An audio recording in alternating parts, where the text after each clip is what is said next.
बिस्मिल्लाहिर्रहमानिर्रहीम। इन 9 लोगों को रमज़ान शरीफ के रोज़े माफ़ हैं। अस्सलामुअलैकुम वरहमतुल्लाहि वबरकातुहू। प्यारे दोस्तों, उम्मीद करता हूँ आप सब खैरियत से होंगे। नाजरीन, कुरान पाक में अल्लाह ताला का इरशाद है, ए ईमान वालों, रोज़ा तुम पर फ़र्ज किए गए हैं जैसे तुमसे पहले के लोगों पर किए गए थे, ताकि तुम परहेजगार बन जाओ। सूरह अल-बकरा।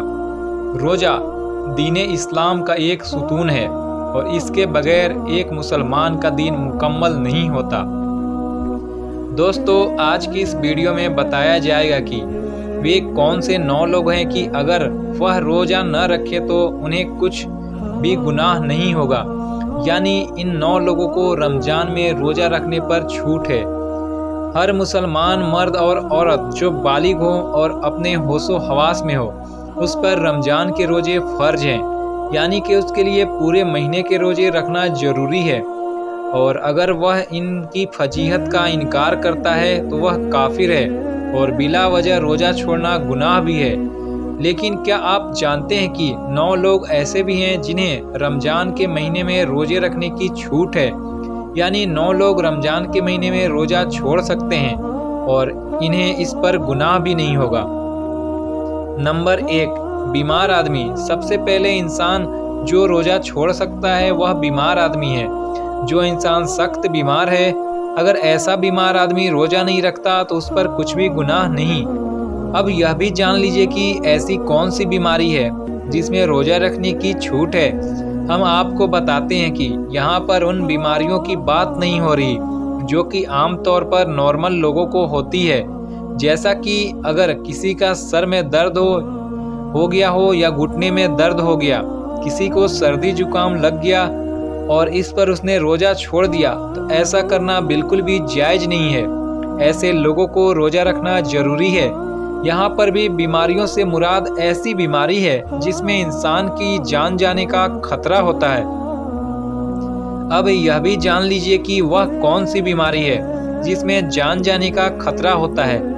तो इस बात का पता चलता है कि अगर कोई माहिर डॉक्टर आपको यह कह दे कि अगर आप भूखे प्यासे रहें, यानी रोज़ा रखा, तो रोज़ा रखने से आपकी जान जाने का खतरा हो सकता है, या फिर डॉक्टर आपसे यह कह दे कि अगर आपने रोज़ा रखा तो आपकी बीमारी ठीक नहीं होगी या आपकी बीमारी और बढ़ जाएगी, तो ऐसी सूरत में रमज़ान के महीने में रोज़ा छोड़ना जायज़ है, लेकिन छोटी छोटी बीमारियों में रोज़ा छोड़ना जायज़ नहीं।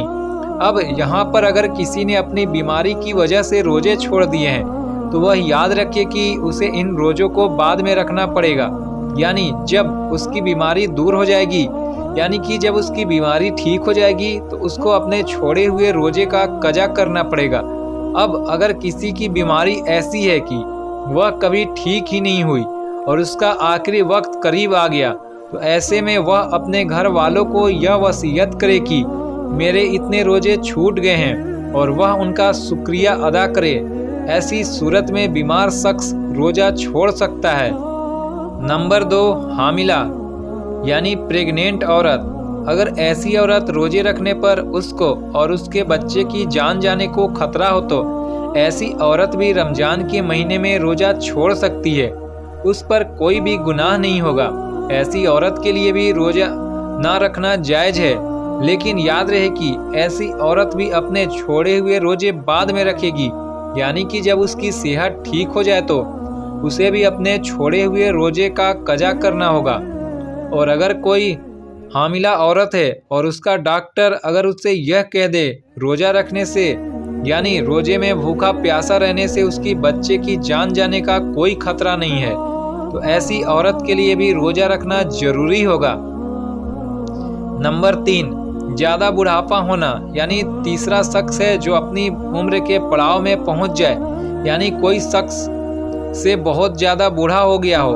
तो अगर ऐसा कोई शख्स है जो अपने बुढ़ापे की वजह से अपनी जगह से उठ भी नहीं सकता, बैठ भी नहीं सकता, और वह अपने बुढ़ापे की वजह से इतना कमज़ोर हो गया है कि उसमें रोज़ा रखने की बिल्कुल भी ताकत नहीं है, तो ऐसा शख्स भी अगर रमज़ान के महीने में रोज़े नहीं रखेगा तो उस पर भी कोई गुनाह नहीं होगा। तो ऐसे बूढ़े शख्स के लिए भी रोज़ा छोड़ना जायज़ है। लेकिन याद रहे कि ऐसे शख्स के लिए भी फिदिया अदा करना जरूरी है। और फिर अगर ऐसे शख्स को बाद में इतनी ताकत आ जाए, वह अपने आप को तंदुरुस्त महसूस करे, तो उसको चाहिए कि वह अपने छोड़े हुए रोजे बाद में रख ले और उनकी कजा करे। लेकिन अगर कोई शख्स अपने बुढ़ापे की वजह से इतना कमज़ोर हो गया है कि उसे अपने ठीक और सेहतमंद होने की कोई उम्मीद नहीं है, तो उसके लिए रोजे मुआफ़ है, लेकिन उसे भी अपने हर रोजे के बदले में फिदिया देना पड़ेगा। नंबर 4, दूध पिलाने वाली औरत। यह बात भी वाजे कर दे कि पहले ज़माने में ऐसी औरतें हुआ करती थी जो लोगों के बच्चे को दूध पिलाने का काम किया करती थी। वो लोगों के बच्चों को अपने साथ ले जाया करती थी और 2 या 2.5 साल के लिए उस बच्चे को दूध पिलाया करती थी और उन्हें दाइयाँ कहा जाता था। ऐसी औरत के लिए भी रमज़ान में रोजे रखने पर छूट है जो बच्चे को दूध पिलाती है। लेकिन चूंकि अब ऐसा ज़माना नहीं रहा, लिहाजा ऐसी जो अपने बच्चे को दूध पिलाती है और अगर उनका डॉक्टर उन्हें कह दे कि उनके रोजे रखने की वजह से उनके बच्चे को खतरा है, तो ऐसी औरत को भी रोज़ा छोड़ने पर कुछ गुनाह नहीं है। लेकिन याद रहे कि ऐसी औरत को भी बाद में अपने उन रोज़ों की कज़ा जरूर करनी होगी।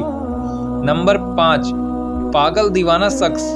दोस्तों, 5वां शख्स वह है जिसका ज़हनी तबादला खराब हो चुका हो और वह दीवाना हो चुका हो और जो अपने आप से बाहर हो चुका हो और जो बहकी बहकी बातें करता हो और जो अचानक बेहोश हो जाता हो।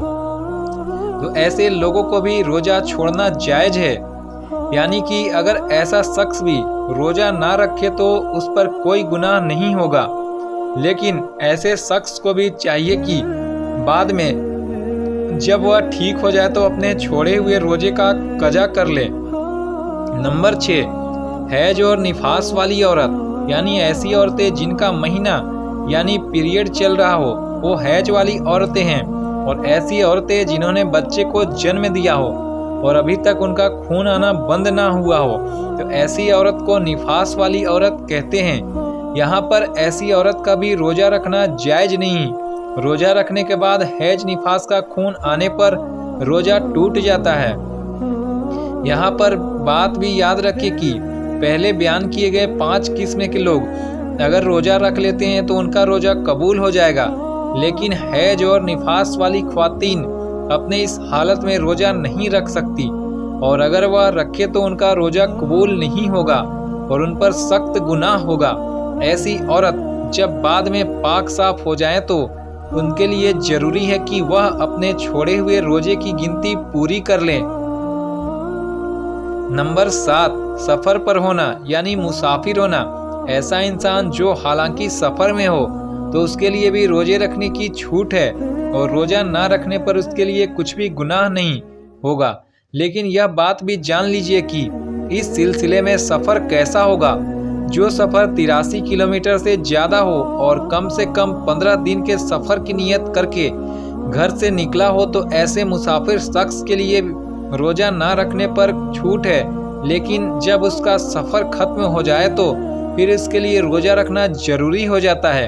यहाँ अब यह बात भी काबिल जिक्र है कि अगर कोई शख्स सफ़र की हालत में है और वह यह कहे कि रोज़ा ज़रूर रखेगा क्योंकि उसका सफ़र आरामदेह है, तो ऐसा मुसाफिर सफ़र की हालत में भी रोज़ा रख सकता है और उसका रोज़ा हो जाएगा। और अगर सफ़र आसान हो तो रोज़ा रख सकता है, लेकिन अगर रोज़ा ना भी रखे तो उस पर कुछ गुनाह नहीं। नंबर 8, ऐसा शख्स जिसकी जान जाने का खतरा हो, यानी अगर कोई शख्स किसी के पास आ जाए और यह कहने लगी कि अगर तुम रोज़ा रखे हुए तो मैं तुम्हें मार दूंगा और उसे अपनी जान का खतरा हो, तो ऐसे शख्स के लिए भी रोज़ा रखने पर छूट है। लेकिन याद रहे कि ऐसे शख्स के लिए जब वह ऐसी सूरत हाल से बाहर निकल जाए और उसकी जान का कोई खतरा न हो, तो बाद में उस पर अपने छोड़े हुए रोज़ों की कज़ा लाजमी हो जाएगी और उसके बाद में अपने को छोड़े हुए रोज़ा रखने पड़ेंगे। नंबर 9, नाबालिग बच्चा, यानी जैसा कि हम सब यह बात जानते हैं कि रोज़ा हर इंसान पर फ़र्ज है जो अपने होशो हवास में हो, इस तरह रोज़ा नाबालिग बच्चों पर फ़र्ज नहीं है। अगर कोई नाबालिग बच्चा रोजा नहीं रखता तो उस पर कोई गुनाह नहीं होगा और उसे रोजे रखने पर छूट है।